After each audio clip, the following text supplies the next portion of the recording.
Hi everyone, my name is Grace Cisna. I'm the CPA on staff with ProjectionHub, and today I wanted to take a little time to walk you through our daycare facility Excel template.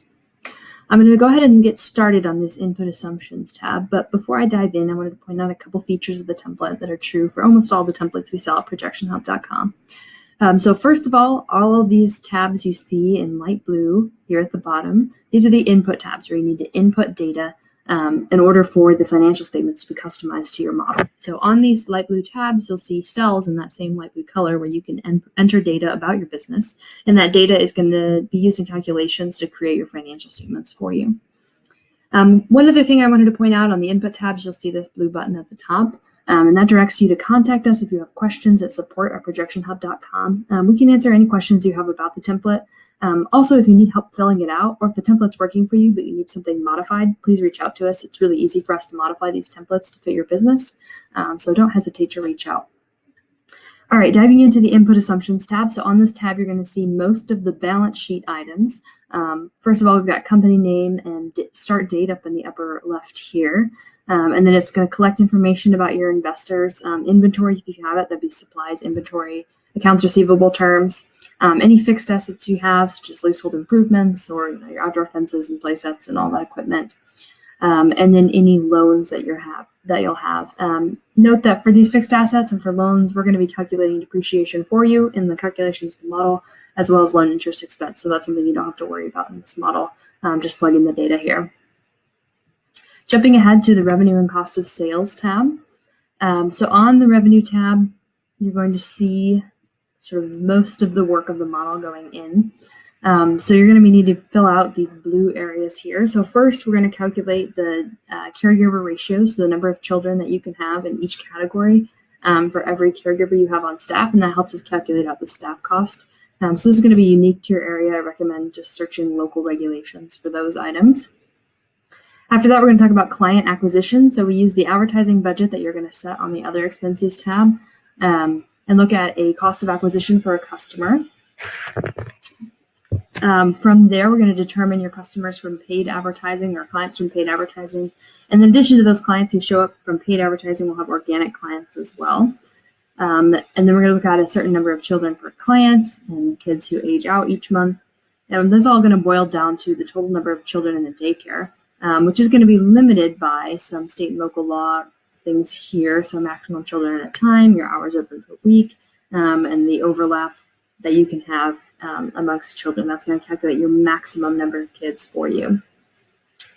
Once you've calculated the total children you have in your daycare, we need to figure out how much of those, or how much each one brings in revenue. So we've got some different categories for you if you charge different rates based on age. And we also help you calculate out your supplies cost. So supplies might be different based on age. An infant might be more expensive than an older child, for example. Based on diapers and wipes and all of those expenses. So then this will calculate out your daycare revenue for you based on the information you provide, as well as the cost of supplies. And once you figured out that supplies cost, the other component of cost of sales is the staff cost. So using those numbers you inputted at the top, our model is going to suggest a required number of caregivers per hour, and you can up that amount by entering additional caregivers per hour, as well as their hourly rate. If the owner is also going to be providing care and they're not receiving hourly pay, you can kind of exclude them from the staff cost here.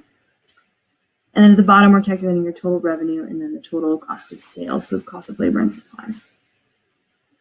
The next tab is the other expenses tab, and this is calculating all those operating expenses that are not cost of sales or salaries, which are both calculated on different tabs. So these are your monthly expenses, and they can be calculated either as fixed amounts, so just a flat amount per month, or as a percentage of revenue. And there's different ways you can calculate the revenue. In this case, we only have one revenue line, so it's all going to be the same. So if you want to calculate something as a percentage of revenue, for example, credit card fees, you could put the total revenue here, and then you write your percent as a decimal, so 0.02 for 2%. Bump this back to fixed. You can also enter your effective income tax rate on the bottom here. Note that we've broken out the first 3 months individually so that you can enter any startup costs. All of the rest of these are in monthly amounts as well. It's just going to use that same monthly amount for every month in the year. But we wanted to break out the first 3 months individually for, like I said, for startup costs. The last input tab is the Salaries and Owner Draw tab, where you can enter any salaried employees you have. Note all of your hourly employees are already calculated on that revenue and cost of sales tab. So this is just going to be like a receptionist or administrator. If you have any of those salaried employees, you can enter their salary here. If you have more than one employee who they have identical stats, identical salary and stuff, you can duplicate them by using column I here. And then if you're paying yourself through owner draws, you can pay out those owner draws down here. And that will flow through to the balance sheet and the cash flow statement. So once you fill out the input tabs, these output tabs will be adjusted for you based on the data that you provide. So the at a glance tab has some nice key ratios, profit and loss at a glance, break even, and some nice charts and graphs for you ready to be snipped out and put into a pitch deck if you're pitching to investors, or just for your own personal use. The next three tabs are financial statement summaries. We provide a pro forma income statement, pro forma cash flow statement, and a pro forma balance sheet based on the data you've provided. And we provide those same financial statements for every month for 5 years. And this is all going to be updated based on your inputs. So you don't have to do anything here. It will all flow through and be updated there. The last tab we have is new to our version 2 templates. This is the investor dashboard.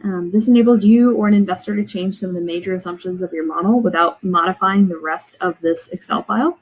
This is a great way to look at different scenarios. So you can change some of the major assumptions here, and those changes will flow down to the modified income statement below. So you'll see your original income statement from your financials, and then this modified income statement will be based on any data you provide in this blue area up here. So if you want to play with different scenarios, maybe toy with your average rate per hour, your monthly supplies costs, any of those things, and see how it's going to affect your bottom line, you can use this tab to do that. So that's a brief overview of our daycare facility template. If you have questions, please reach out to us at support@ProjectionHub.com. If this template looks great, but it needs some modifications to work from you, please reach out to us and we'll be happy to modify it for you.